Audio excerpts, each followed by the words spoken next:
If retirement travel is one of your biggest goals, this may be one of the most important financial conversations you can have, because most people do not fail at travel for lack of desire. They fail because they build the dream on incomplete math. They budget for flights, hotels, and meals, not for the slow leak of everything around the trip. Insurance, storage, currency friction, replacement items, urgent transport, short-notice booking mistakes the cost of keeping life at home running while they are away. So in this video, I want to do something far more useful than sell you a fantasy. I want to show you how retirement travel really becomes affordable, how it quietly becomes expensive, and how to test your own numbers honestly before you commit to a bigger travel lifestyle. If you enjoy practical retirement travel planning with real trade-offs and real budgets, subscribe and turn on notifications. This channel is built for people who want freedom without financial self-deception.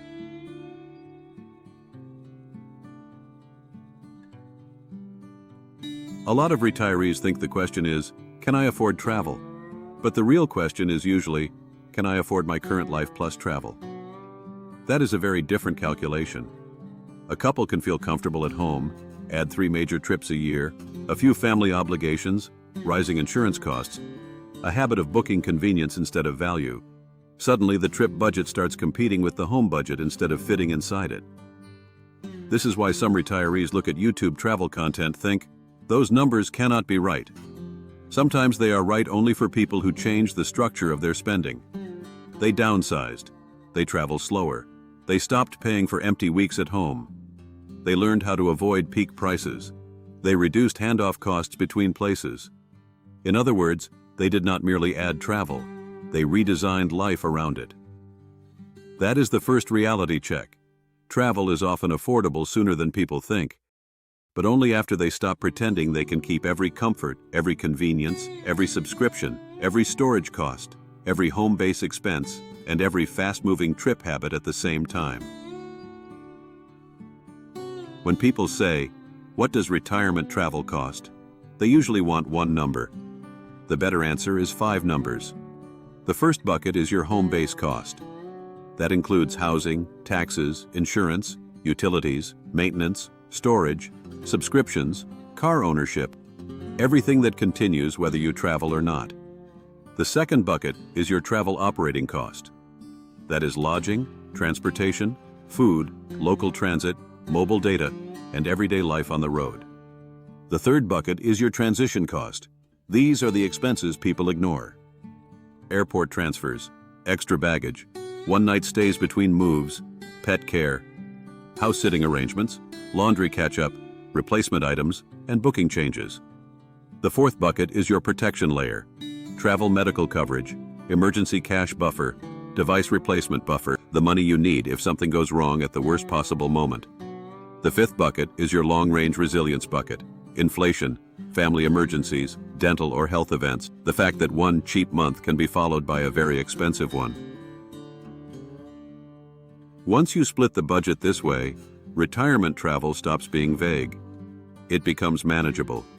You can see whether the problem is housing drag, move too often syndrome, weak emergency planning, or simple overconsumption. Most people do not need more optimism. They need clearer categories. The hidden costs are what make retirees say, travel was supposed to feel freeing. Why does it feel financially slippery? It feels slippery because hidden costs are irregular. They do not show up as one obvious red flag.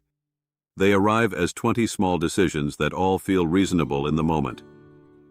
It is the nicer airport hotel because you land tired. It is the higher roaming bill because you forgot to adjust your plan. It is the rush taxi because the bus looked confusing.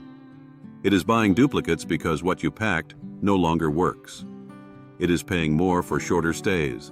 The calendar because is chopped into neat vacation blocks instead of long, efficient stretches.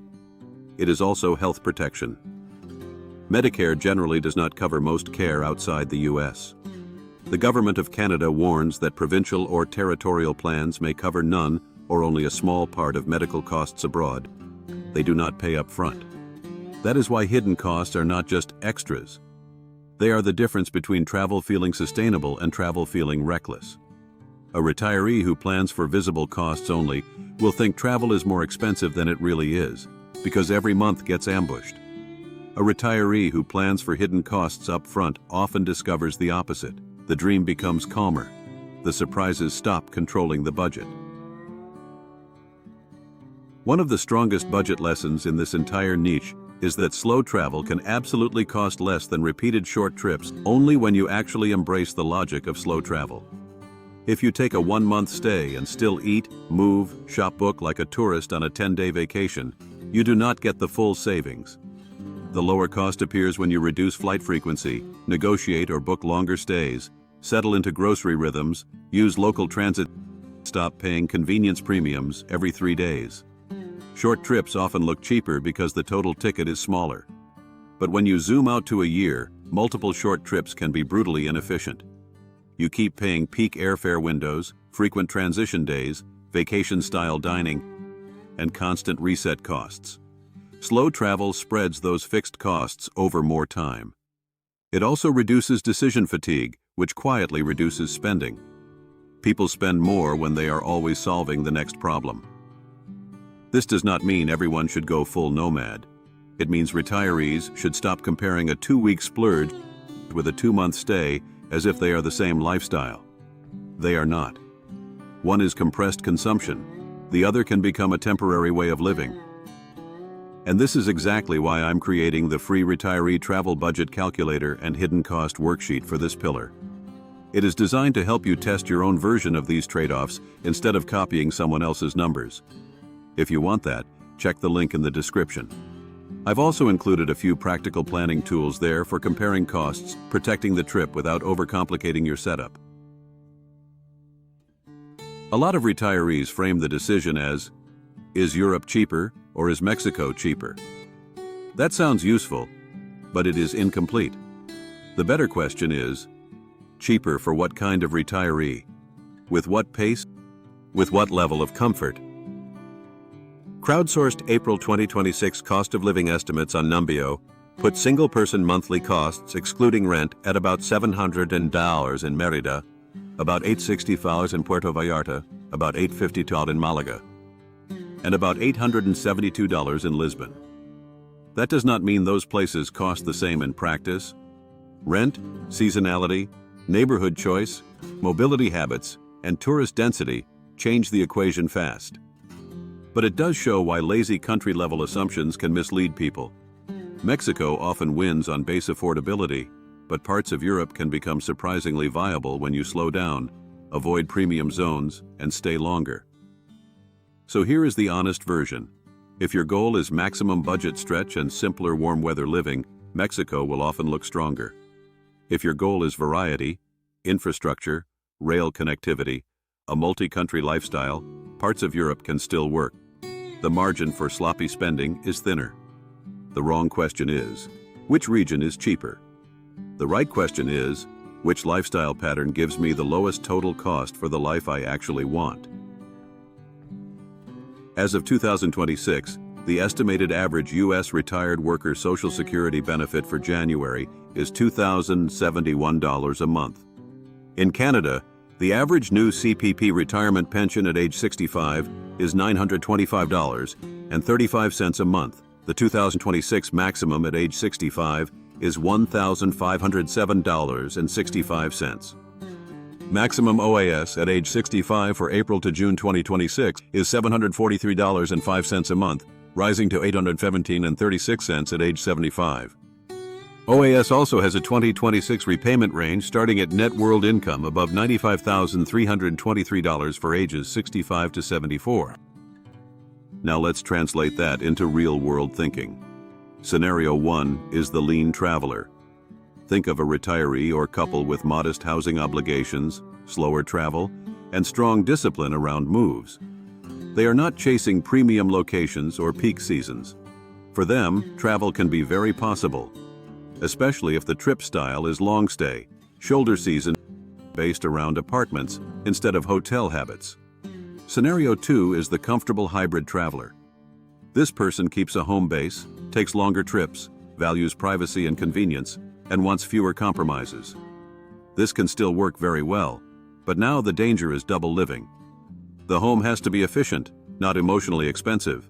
If the house, car, storage, subscriptions, and insurance stack remain high, then even decent retirement income starts feeling crowded. Scenario 3 is the aspiration trap.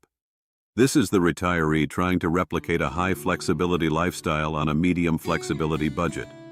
Premium destinations, frequent movement, short stays, last-minute bookings, heavy dining out, and underinsured travel can create a lifestyle that looks glamorous online and feels unstable in real life. This is where people start saying retirement travel is impossible, when the real problem is that they priced a luxury pattern using a mid-range income. So yes, retirees can absolutely travel on Social Security, or CPP plus OAS, or a blended North American retirement income. But the answer depends less on your label, more on your burn rate, housing drag, travel speed, and decision quality. The single biggest affordability lever for many retirees is not airfare. It is the home-based decision. Do you keep the house? Downsize? Rent it out? Move to a lower-cost base? Go seasonal? Travel part of the year? Or go nearly full-time with a much lighter footprint back home? This is where honesty matters. Keeping a home base can be emotionally wise, logistically wise, and financially wise if it is right-sized. But keeping too much home while trying to build a bigger travel life is where budgets start to crack. The house you might use later, the car you might need, the storage unit you should keep for now, the subscriptions you forgot to cancel can quietly erase the freedom you thought travel would bring. A smart retiree does not ask, "What is the maximum I can spend on travel?" They ask, "What structure gives me the most freedom per dollar?" For some people that means one well-planned 3-month trip a year. For others it means 4 months abroad and 8 months at a modest home base. For others it means redesigning life almost completely. None of those are wrong. What matters is that the structure and the math agree with each other. Right before you finalize your own plan, grab the calculator and worksheet in the description and run your numbers honestly. And if you use any of the planning or protection tools I've linked, use the ones that fit your situation, not the ones that just sound exciting. Good retirement travel is not built on hype. It is built on decisions that keep working after the first month. Retirement travel gets easier the moment you stop asking fantasy questions and start asking operating questions. Not, "Can people do this?" but "Under what conditions does this work for me?" Not, "What is the cheapest country?" but "What spending structure protects my freedom?" Not, "What did someone else say online?" but "What happens when I run my own numbers honestly?" That is the real cost reality. The dream is not destroyed by math. The dream is protected by math. If this helped you think more clearly about your next chapter, subscribe. Like the video, share it with someone who is trying to figure out whether travel after 55 is truly possible. And when you're ready, download the free budget calculator hidden cost worksheet linked in the description. So you can turn this from inspiration into an actual plan.